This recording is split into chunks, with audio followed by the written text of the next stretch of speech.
Classroom start करने जा रहे हैं 4 चैप्टर की नेक्स्ट वीडियो। इससे पहले वाली हमारी जो 4 वीडियोस आ चुकी हैं इस चैप्टर की, उनमें हमारी फर्स्ट एक्सरसाइज कवर हो चुकी है। फिर भी अगर आपको किसी भी क्वेश्चन में डाउट हो तो आप कमेंट बॉक्स में लिख के बता सकते हैं, उन वीडियोस के कमेंट में लिख देना, ठीक है। तो स्टार्ट करते हैं आज 4.2 एक्सरसाइज। इस एक्सरसाइज और उस एक्सरसाइज में क्या डिफरेंस है, उसमें जो हमारा कॉम्प्लीमेंट्री फंक्शन था उसके अंदर है ना सारों की डिग्री सेम मिलेगी, मतलब कि एक होमोजीनियस पैटर्न को फॉलो करेंगे वो, सच दैट या तो सारे के सारे 2 डिग्री के होंगे। अगर आपने क्वेश्चंस को अच्छे से ऑब्जर्व भी किया हो तो आपको पता चल जाएगा। देखो जैसे कि कोई क्वेश्चन इस टाइप का था, D square minus 2d d dash plus 3d dash का स्क्वेयर। मेरे कहने का मतलब सिर्फ ये है कि आपको ऐसे दिखेगा यहाँ पे 2 डिग्री है, यहाँ पर भी और यहाँ पर भी। ऐसा नहीं होगा कहीं पे 2 है कहीं पे 1 डिग्री है, कांस्टेंट भी आ सकते हैं, तो ऐसा कुछ नहीं था, ठीक है। तो आपको ना क्वेश्चन देखते ही पता लग जाएगा कि वो फर्स्ट एक्सरसाइज का क्वेश्चन है, तो आपको कैसे हैंडल करना है। अब जो हमारी सेकंड एक्सरसाइज है उसमें ऐसा कुछ नहीं होगा, जरूरी नहीं है कि हमेशा ही होमोजीनियस हमें दिखे। 3 पावर भी होती थी उसमें, है ना, लेकिन अब की बार कैसा होगा, मान लो ये तो है ही, साथ में 1 डिग्री के भी कुछ ऐड कर दिए और कुछ कॉन्स्टेंट्स भी हैं, तो वो अब हमारे पास जो कॉम्प्लीमेंट्री फंक्शन आता है ना वो चेंज हो जाएगा, क्योंकि कॉम्प्लीमेंट्री फंक्शन हम कहाँ से निकाल देते हैं, ऑक्सिलरी इक्वेशन से। तो अब की बार हमारा मेन फोकस किस पे होगा, कॉम्प्लीमेंट्री फंक्शन पे। उसको ही निकालने में आपको थोड़ी सी ये लगा लो कि टाइम लगेगा, और कुछ नहीं है, ठीक है। तो देखो स्टार्ट करते हैं, किस टाइप के फैक्टर्स हमारे बनेंगे, कैसे हमने उनका सॉल्यूशन फाइंड आउट करना है। देखो अब जैसे कि ऊपर लिखा हुआ है, पहले हम फैक्टर्स बनाएंगे। फैक्टर्स में ही टाइम लगेगा थोड़ा सा, 4-5 क्वेश्चन ही ऐसे हैं जिनमें आपको टाइम लग सकता है फैक्टर बनाने में। वो मैं आपको एक लिस्ट बना के दे दूंगी कि ये वाले क्वेश्चंस ऐसे हैं जिनके फैक्टर्स आपको ये लगा लो कि क्रैम ही करने पड़ेंगे कि हाँ मेरे को ये चीज़ ऐड और सब्ट्रैक्ट करनी पड़ेगी, तभी हमारे फैक्टर्स आएंगे। अदरवाइज है ना, मोस्टली 99% क्वेश्चन ऐसे हैं आप देखते ही पता लगा सकते हो कि इनके फैक्टर्स क्या बनेंगे। और कुछ क्वेश्चंस तो बहुत अच्छे दे रखे हैं, उसमें पहले ही फैक्टर्स करके दे रखे हैं उसने, तो आपने करने की नीड ही नहीं है, ठीक है। जैसे कि आपकी बुक में फर्स्ट एग्जांपल है, उसने सबसे पहला एग्जांपल ऐसा ही देता है ताकि बच्चे थोड़े खुश हो जाए, फैक्टर्स उसने करके दे दिए ताकि वो ये बता दे कि आप फॉर्मूला बस अप्लाई करना सीख जाओ। फिर सेकेंड एग्जाम्पल ऐसा है, उसमें आपको फैक्टर्स खुद ही बनाने हैं, ठीक है। तो देखो स्टार्ट करते हैं। पहले तो हमें फैक्टर्स बनाने हैं। अब किस टाइप के बनेंगे, ऑब्वियस सी बात, अगर 2 डिग्री भी है, 1 डिग्री भी है, कॉन्स्टेंट भी है, तो फैक्टर्स करेंगे उसके अंदर कांस्टेंट टर्म भी आएगी, ऑब्वियस सी बात है। तो इस टाइप के फैक्टर्स बन सकते हैं आपके। ध्यान रखना किस टाइप के, हमारे जो भी फैक्टर बनेंगे उसको हमने इससे कंपेयर करना है, A D minus B D dash और माइनस सी। इससे कंपेयर करके हम अपने ए बी सी की वैल्यूज फाइंड आउट करेंगे। हो सकता है ए की वैल्यू 0 हो सकता है बी की वैल्यू 0 हो सकता है सी की भी वैल्यू 0 हो, और हो सकता है कि 2 की वैल्यू 0 हो, कोई एक नॉन 0 हो, कुछ भी हो सकता है, ठीक है। तो हमने तो इससे कंपेयर करना है। अब देखो क्या करेंगे, अब जो हमारा कॉम्प्लीमेंट्री फंक्शन आएगा उसके लिए डायरेक्ट हम ये वाले फॉर्मूले यूज करेंगे। तो मैंने 2 फॉर्मूले लिखे हैं। पहले हमने सबसे पहले किसको चेक करना है, ए को। पहले तो आप ये चेक कर लो कि ए हमारा 0 है या नॉन 0 है। तो अगर आपका ए नॉन 0 है तो आप फर्स्ट वाला फॉर्मूला लगाना, ठीक है। पहले बी पे नहीं आना, सबसे पहले ए को चेक करो। ए की वैल्यू अगर हमारी नॉन 0 है तो हम कॉम्प्लीमेंट्री फंक्शन कौन सा लगाएंगे, फर्स्ट वाला। क्या है, e raise to the power c by a और इनटू में एक्स है, ठीक है। ऐसे लिखा हुआ है, e raise to the power c by a और पावर मल्टीप्लाई में एक्स। उसके बाद फाइव फंक्शन आएगा किस टाइप से, बी एक्स प्लस ए वाई। तो हमें बी से कोई मतलब नहीं है, अगर बी 0 हो तो भी कोई प्रॉब्लम नहीं है, नॉन 0 है तो भी कोई प्रॉब्लम नहीं है। अब बात आती है, हो सकता है कि ए की वैल्यू 0 हो। अगर ए की वैल्यू 0 हो तो इसमें तो चलो कोई प्रॉब्लम है नहीं, लेकिन इसमें प्रॉब्लम हो जाएगी क्योंकि सी के बाय में 0 आ जाएगा, है ना। फिर प्रॉब्लम क्रिएट हो जाएगी, इसलिए हमारे पास सेकेंड फॉर्मूला है, अगर ए की वैल्यू 0 हो तो। अगर ए की वैल्यू 0 है और बी की वैल्यू नॉन 0 है, ये भी ध्यान रखना, अगर बी की वैल्यू नॉन 0 है तो हम ये वाला फॉर्मूला लगाएंगे। इसमें और इसमें सिर्फ एक चीज का फर्क है, एक तो यहाँ पे ए की प्लेस पे बी आ गया और कोई चेंज नहीं किया, साथ में एक माइनस और लगाना है, ये ध्यान रखना, क्योंकि यहाँ पे इसके कोफिशिएंट के आगे प्लस का साइन है, इधर कौन सा है, माइनस का है, तो वो माइनस का साइन इधर भी आएगा। तो आपको ये ध्यान रखना बस, और कुछ चेंज नहीं है, क्लियर। तो ये दोनों फॉर्मूले आपको लर्न होने चाहिए। अब हम क्वेश्चन करते हैं, फिर आपको पता चल जाएगा कि हमें कैसे अप्लाई करना है।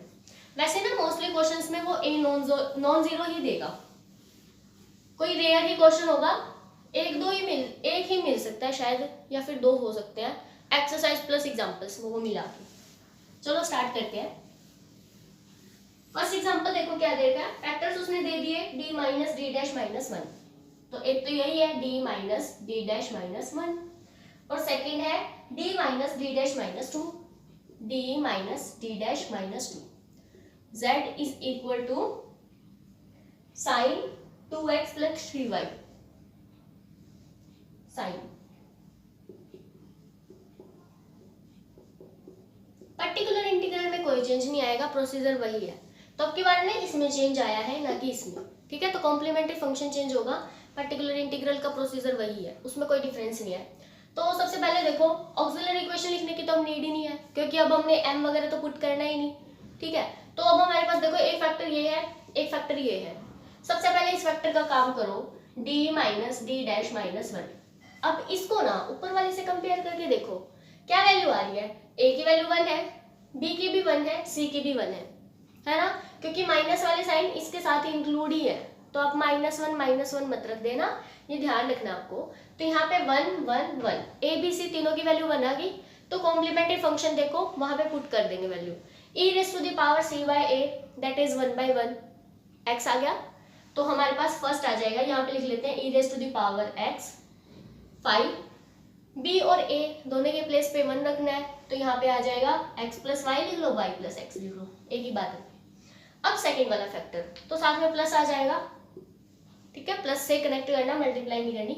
सेकेंड वाले में कंपेयर करो, इस फैक्टर को इससे कंपेयर करेंगे, a की वैल्यू 1 है, b की वैल्यू 1 है, c की वैल्यू 2 है, कोई चेंज नहीं आया, सिर्फ c की वैल्यू में चेंज है।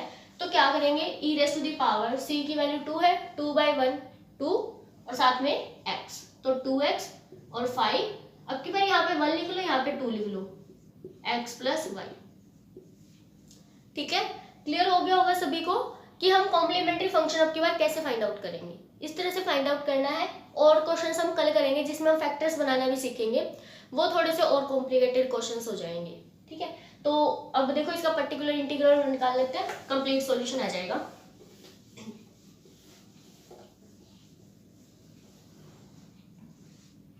पर्टिकुलर इंटीग्रल तो पहले तो इनकी मल्टीप्लाई कर लो, क्योंकि साइन फंक्शन है, साइन फंक्शन में मैं D square D D dash और डी डैश का स्क्वेयर इनकी जगह वैल्यू पुट करनी होती है ना, तो हम इनकी मल्टीप्लाई कर लेते हैं और वो डिवाइड में लिख देंगे।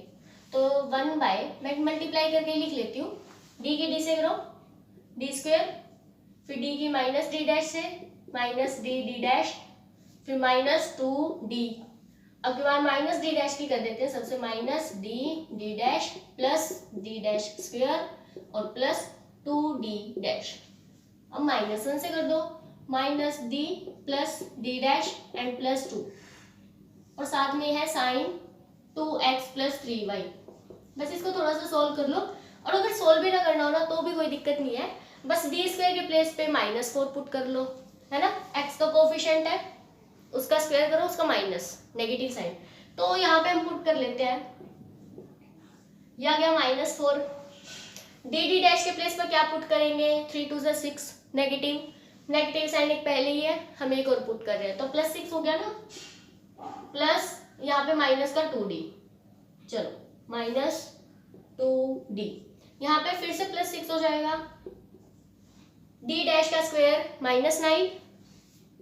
-9, अब इसकी बारी 2d dash as it is, minus D plus D dash and plus 2। अब इनको ना थोड़ा सा इकट्ठा कर लो, ज्यादा बड़ा बड़ा लग रहा है, चलो एक तो इनको देखो, माइनस माइनस तो माइनस हो गया 3d, उसके बाद ये प्लस, ये भी प्लस 3d डैश, और कांस्टेंट को देखो अब कितने आएंगे, 6 12 हो गए, और ये कितना है, ये तो 12 हो गया, -4 -9 -13 हो गए, +2 और है, तो यहाँ पे आ गया हमारे पास 14, प्लस के 14 हो गए, और -13 हो गए, तो प्लस का 1 बच गया। ठीक है, यहाँ तक आ गया। चलो साइन 2x + 3y। अब हमें क्या करना है, अभी अभी देखो पुट तो कर नहीं सकते, तो एक काम करो, या तो पूरे को d से मल्टीप्लाई कर लो या d' से कर लो। ठीक है, वो थोड़ा इजी मेथड हो जाता है, या तो d से मल्टीप्लाई कर लो, मल्टीप्लाई डिवाइड, या फिर d' से कर लो, फिर आपको पता चल जाएगा, आंसर थोड़ा इजी हो जाता है। तो मैं काम करती हूँ, d से मल्टीप्लाई कर देती हूँ, ऊपर भी नीचे भी। तो यहाँ पे d², यहाँ पर d, यहाँ पर d। अब देखो क्या बनेगा, अब पुट कर सकते हैं ना नीचे वैल्यू, दो फैक्टर्स के तो कर ही सकते हैं, एक ही बचेगा आपकी बार। तो यहाँ पे पुट कर लो -3 d का स्क्वायर, मतलब कि -4। तो यहाँ पे -4 रख दिया, d' हमारा -6 था, और ये +3 है, तो +3 - 6 और plus d as it is sine 2x + 3y। अब इसको थोड़ा सा सॉल्व कर लो, कितनी वैल्यू आएगी, +12 और -18, तो हमारा बच गया -6। -6 + d नीचे लिख लेते हैं हम,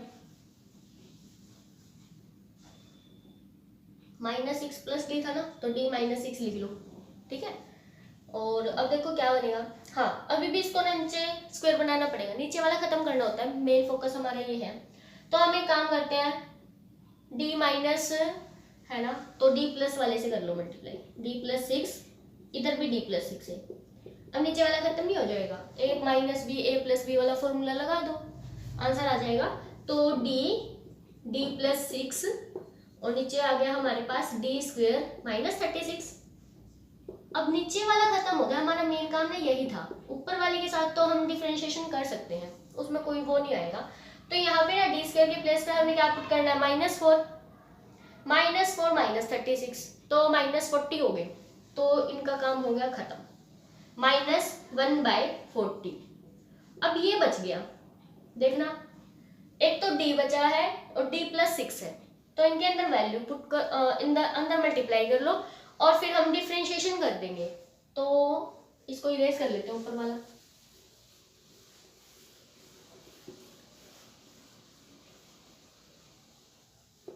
वैसे लग रहा है लंबा, लेकिन इजी है और जल्दी भी हो रहा है, दिख भी रहा होगा आपको।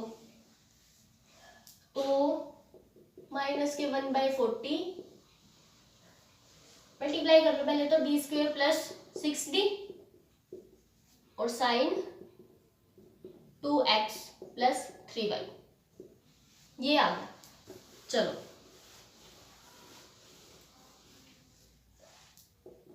-1/40।